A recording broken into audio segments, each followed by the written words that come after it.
12ই মে 1915 খিদিরপুর ডকে দাঁড়িয়ে রয়েছে জাপানি জাহাজ সানুকি মারু। জাহাজে প্রথম শ্রেণীর একটা কেবিন বুক করা আছে PN ঠাকুরের নামে।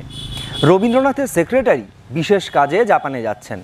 খবরে প্রকাশ আগামী বছর রবীন্দ্রনাথ স্বয়ং জাপানে যাবেন। সকাল থেকেই খিদিরপুর ডকে পুলিশের আনাগোনা। সাধারণ পোশাকে গোটা জায়গাটা ছেয়ে রয়েছে লালবাজারের বিশেষ গোয়েন্দা বাহিনী। 100% খবর রয়েছে সেই জাহাজে চেপে ভারত ছেড়ে যাচ্ছেন ব্রিটিশদের ঘুম কেড়ে নেওয়া এক বিপ্লবী। তাকে যে কোনো উপায় হোক ধরতেই হবে। সেখানে হাজির হয়েছেন তৎকালীন কলকাতার ডেপুটি কমিশনার কুখ্যাত চার্লস টেগার্ট। এই বিপ্লবী ব্রিটিশদের বারে বারে ফাঁকি দিয়ে যাচ্ছে। সেবার বেলেঘাটার বাড়িতে 100% খবর ছিল যে রাত্রিবেলায় সেই বিপ্লবী আসবেন। তাকে ধরতে পাতা হলো ফাঁদ, রইল নিশ্ছিদ্র প্রহরা, মাছি গলবার উপায় নেই। কিন্তু সময় হলেই যখন তল্লাশি শুরু হলো, দেখা গেল কোথাও সেই বিপ্লবী নেই। তন্ন তন্ন করে গোটা বাড়িটা ঢুঁড়ে ফেলল লালবাজারের গোয়েন্দারা। কিন্তু কোথায় কি? রাস্তার উল্টো দিকের বাড়িটায় তখন বসে বেহালা বাজাচ্ছিলেন একটা অ্যাংলো ইন্ডিয়ান বৃদ্ধ। অফিসার তাকে জিজ্ঞাসা করলেন, এখান থেকে কোনো সন্দেহভাজন ব্যক্তিকে যেতে দেখেছেন? বৃদ্ধ বেহালা বাজানো থামিয়ে হাত নেড়ে জানালেন, নো স্যার। তারপর টুপি খুলে সম্ভাষণ করলেন অফিসারকে। হতোদ্যম হয়ে লালবাজারের গোয়েন্দারা সেবার পাত্তারি গুটোতে বাধ্য হয়েছিল। কিন্তু তারা কেউ একবারের জন্য সন্দেহ করল না সেই বেহালা বাজানো বুড়োটাকে। সেদিনের কথা মনে পড়তেই রাগে সারা গা জ্বলে ওঠে টেগার্টের। যেভাবেই হোক এবারে সেই বিপ্লবীকে ধরতেই হবে। ক্যাপ্টেনের অনুমতি নিয়ে জাহাজে তল্লাশি শুরু হলো। কেবিনে কেবিনে ঢুকে চলল জিজ্ঞাসাবাদ। জাহাজ ছাড়বার সময় হয়ে এসেছে। টেগার্ট এসে দাঁড়ালেন PN ঠাকুরের কেবিনের সামনে। মাত্র 2 বছর হলো সাহিত্যে নোবেল পুরস্কার পেয়ে গোটা বিশ্বের হৃদয় জয় করে নিয়েছেন রবীন্দ্রনাথ ঠাকুর। তাঁরই সেক্রেটারি বই পড়তে পড়তে আয়েশ করে সিগারেটে শুক টান দিচ্ছে। ঠাকুর পদবি দেখে কেবিনের ভেতরে পা বাড়ানোর সাহস করলেন না টেগার্ট। বিকট শব্দে ভোঁ বাজিয়ে জাহাজ বন্দর ছাড়ল। কিন্তু কোথায় কি? সেই বিপ্লবীকে তো খুঁজেই পাওয়া গেল না। তাহলে কি খবর ভুল ছিল? মাসখানেক পর খবর এলো ওই সানুকি মারু জাহাজে চেপেই ভারত ছেড়ে জাপানে গেছেন ব্রিটিশের ঘুম কেড়ে নেওয়া বিপ্লবী রাসবিহারী বসু। কদিন আগেই রবীন্দ্রনাথ ঠাকুরের ভাইপো সুরেন্দ্রনাথ নিজের উদ্যোগে পাসপোর্ট অফিস থেকে প্রিয়নাথ ঠাকুর ছদ্মনামে রবীন্দ্রনাথের সেক্রেটারি হিসেবে পাসপোর্ট করিয়ে দিয়েছিলেন রাসবিহারী বসুকে। 25শে মে রাসবিহারী বসুর জন্মদিন। চলুন তার জন্মদিনে আমরা শুনে নিই তার জীবনের কিছু ঘটনা। তৎকালীন বর্ধমানের সুবলদহ গ্রামে শৈশব কাটানো রাসবিহারীর ছেলেবেলাটা কেটেছিল দাদু কালীচরণের কাছে মহাবিদ্রোহ, সাঁওতাল বিদ্রোহ, নীল বিদ্রোহের গল্প শুনে। আর সেই গল্পগুলোই সেই ছোট্ট রাসবিহারীর মনে পুঁতে দিয়েছিল স্বাধীনতা সংগ্রামের বীজ। প্রাথমিক শিক্ষার পর্ব শেষ করে চন্দননগরের মর্টন স্কুলে পড়বার সময় বিপ্লবী মতিলাল রায়ের সঙ্গে পরিচয়ের সুবাদে কানাইলাল দত্ত, শ্রীশচন্দ্র ঘোষেদের সঙ্গে রাসবিহারীরও দীক্ষা হয়েছিল স্বদেশপ্রেমে। 2রা মে 1908 কিংসফোর্ডকে হত্যা পরিকল্পনার মূল চক্রী হিসেবে আলিপুর বোমা মামলায় গ্রেপ্তার হলেন অরবিন্দ ঘোষ আর হেমচন্দ্র কানুনগো। মুরারিপুকুর লেনের বারিন ঘোষের বাগানবাড়ি থেকে বারিন ঘোষ সহ মোট 14 জন বিপ্লবীকে গ্রেপ্তার করা হলো। কলকাতার গোপীমোহন দত্ত লেনের গোপন ডেরা থেকে গ্রেপ্তার করা হলো কানাইলাল দত্তকে। মামলায় গ্রেপ্তার হলেন রাসবিহারী বসুও। অবশ্য উপযুক্ত প্রমাণের অভাবে রাসবিহারী ছাড়া পেলেন। আদালতে বেকসুর খালাস পেলেও রাসবিহারীর জীবনে এবার শুরু হলো নতুন হয়রানি। দিবারাত্র পুলিশের জিজ্ঞাসাবাদ আর নজরদারি এড়াতে রাসবিহারী ফরেস্ট রিসার্চ ইনস্টিটিউটে একটা কেরানির চাকরি নিয়ে পাড়ি দিলেন দেরাদুন। ছোট্ট শান্ত নিরিবিলি শহর দেরাদুনে এই নিপাট ভদ্র কেরানিটিকে সন্দেহ করবার যে কোনোই প্রয়োজন নেই। আর এই সুযোগটাই কাজে লাগালেন রাসবিহারী। ইউনাইটেড প্রভিন্স থেকে মহারাষ্ট্র, পাঞ্জাব থেকে বাংলা, গোটা দেশে ছড়িয়ে ছিটিয়ে থাকা বিপ্লবীদের সংযোগ সাধনের কাজ শুরু করলেন তিনি। নভেম্বর 1914 সান ফ্রান্সিসকো থেকে ভারতে এলেন সত্যেন্দ্রনাথ সেন, কর্তার সিং সারাভা, বিষ্ণু গণেশ পিংলেরা। হাতে তাদের লালা হরদয়ালের শানিত ইস্তেহার। বাঘাযতীন তাদের কাশিতে পাঠালেন। সে সময় দেরাদুন থেকে কাশিতে এসে রয়েছেন রাসবিহারী বসু।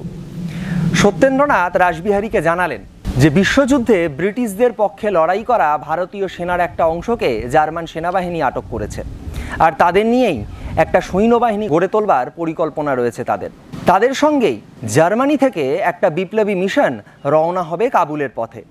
বার্মা সীমান্তেও মজুদ থাকবে সৈন্যবাহিনী। ভারতে বিপ্লব শুরু হলে দেশের দুই দিক থেকে ঢুকে পড়বে সেনারা। শুরু হলো সারা ভারত জোড়া গদর বিপ্লবের পরিকল্পনা। রাসবিহারীর নেতৃত্বে শচীন সান্যাল অগ্নিগর্ভ পাঞ্জাবের সেনা ছাউনিগুলোতে ঘুরে ঘুরে গড়ে তুললেন সংগঠন। রাসবিহারী ততদিনে আত্মগোপনে রয়েছেন, কারণ তাকে হন্যে হয়ে খুঁজছে ব্রিটিশ পুলিশ। তার মাথার দাম ঘোষণা করা হয়েছে 1 লক্ষ টাকা। আত্মগোপনে থাকা অবস্থাতেই দিনরাত এক করে রাসবিহারী চালিয়ে যাচ্ছেন ভারতে অভ্যুত্থানের গোপন পরিকল্পনা। ভয়ঙ্কর তার বিস্তার, আর ততোধিক গোপন। এমন সময় খবর এলো 3টে অস্ত্রবোঝাই জাহাজ জার্মানি থেকে রওনা দিয়েছে ভারতের পথে। তাদের মধ্যে একটি জাহাজ ম্যাভেরিক এসে ভিড়বে উড়িষ্যার বালাসোর উপকূলে। পূর্ব ভারতে অভ্যুত্থানের সমস্ত দায়িত্ব নিজের কাঁধে তুলে নিলেন বাঘা যতীন। লাহোর থেকে রেঙ্গুন, রাওয়ালপিন্ডি থেকে কলকাতা, আম্বালা থেকে মিরাট, দিল্লি থেকে ঢাকা, ভারতের সমস্ত গুরুত্বপূর্ণ সেনা ছাউনি ছেয়ে ফেলল গদর বিপ্লবীরা। অভ্যুত্থানের দিন ঠিক হলো 21শে ফেব্রুয়ারি 1915। সব কিছু হিসেব মতো চললেও 18ই ফেব্রুয়ারি জনৈক গদরপন্থীর বিশ্বাসঘাতকতায় সমস্ত পরিকল্পনা ফাঁস হয়ে গেল। সেদিন রাতেই পাঞ্জাবে শুরু হলো দমনপীড়ন। পরের দিন অর্থাৎ 19শে ফেব্রুয়ারি লাহোরের 4টে গুরুত্বপূর্ণ ডেরা থেকে গ্রেপ্তার করা হলো 14 জন বিপ্লবীকে। দেশ জুড়ে নামিয়ে আনা হলো ভয়ঙ্কর দমনপীড়ন। নিকেশ করা হলো গদর বিপ্লবের সমস্ত সম্ভাবনাকে। সেই বছরই এপ্রিল মাসে ব্রিটিশরা আভ্যন্তরীণ নিরাপত্তার নামে ডিফেন্স অফ ইন্ডিয়া আইনটি লাগু করল। এই আইনের অধীনেই স্পেশাল ট্রাইব্যুনাল লাহোর ষড়যন্ত্র মামলার রায় দিল।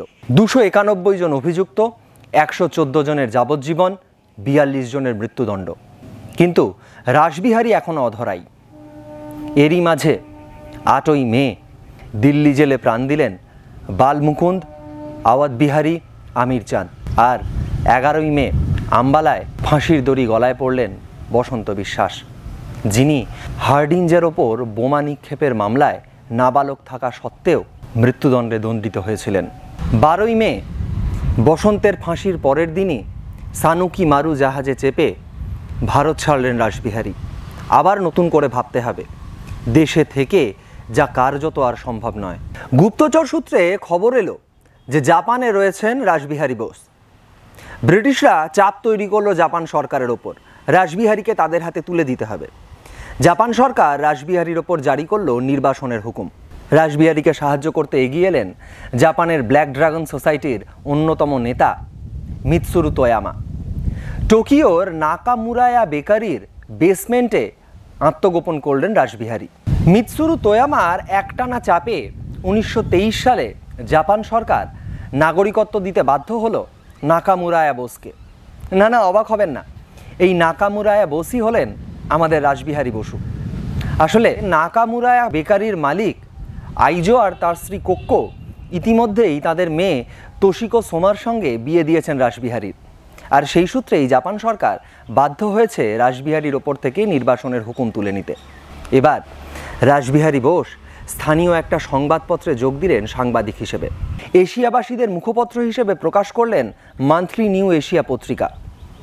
ভারতের স্বাধীনতার পক্ষে জাপানে জনমত গড়ে তোলবার জন্য লিখে ফেলতে শুরু করলেন একের পর এক বই, কখনো স্বনামে, কখনো ছদ্মনামে। পেরিয়ে গেছে বেশ কয়েকটা বছর। শুরু হয়েছে দ্বিতীয় বিশ্বযুদ্ধ। জাপান ব্রিটিশের হাত থেকে রেঙ্গুন আর সিঙ্গাপুর দখল করে নেওয়ার পরে মধ্য এশিয়ায় ব্রিটিশ বিরোধী আন্দোলন তুঙ্গে উঠেছে। সে সময় 1942 সালের 28-29 মার্চ টোকিওতে রাসবিহারী প্রবাসী ভারতীয়দের নিয়ে ডাক দিলেন একটা মহাসম্মেলনের। সেই সম্মেলন থেকেই তৈরি হলো ইন্ডিয়ান ইন্ডিপেন্ডেন্স লীগ। পরের বছর অর্থাৎ 1943 সালের 15 থেকে 24 জুন সেই ইন্ডিয়ান ইন্ডিপেন্ডেন্স লীগের দ্বিতীয় সম্মেলন বসল। আর সেখানে 40,000 যুদ্ধবন্দীদের নিয়ে তৈরি হলো ইন্ডিয়ান ন্যাশনাল আর্মি বা আইএনএ, যার ক্যাপ্টেন হলেন মোহন সিং আর প্রথম সভাপতি রাসবিহারী বোস। 1943 সালের 21শে অক্টোবর সিঙ্গাপুরের ক্যাথে বিল্ডিং হল। পূর্ব প্রাচ্যের বিভিন্ন দেশ থেকে হাজির হয়েছেন লীগের প্রতিনিধিরা। বাইরে হাজার হাজার মালয়বাসী ভিড় করেছেন।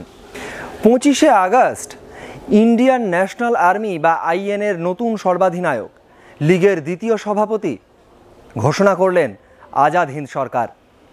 মঞ্চে দাঁড়িয়ে তিনি দেশের মুক্তি সংগ্রামের জন্য শেষ রক্তবিন্দুটুকু পণ করে আহ্বান করলেন, তোমরা আমাকে রক্ত দাও, আমি তোমাদের স্বাধীনতা দেব। হ্যাঁ, ইন্ডিয়ান ন্যাশনাল আর্মি তৈরি করে তার দায়িত্ব নেতাজি সুভাষচন্দ্র বোসের হাতে তুলে দিয়ে রাসবিহারী তখন নিষ্পলকে তাকিয়ে রয়েছেন সুভাষের দিকে। দেখছেন, যার হাতে তিনি দেশ মুক্তির ব্যাটন তুলে দিয়েছেন, তিনি দেশকে এগিয়ে নিয়ে চলেছেন মুক্তির দিকে। আজকে রাসবিহারী বসুর জন্মদিনে আমাদের এই ভিডিওটি তার প্রতি শ্রদ্ধার্ঘ্য। আপনারা কেমন লাগছে সেটা আমাদের কমেন্ট করে জানাতে ভুলবেন না। ভালো থাকবেন। বাংলা ভাবনা।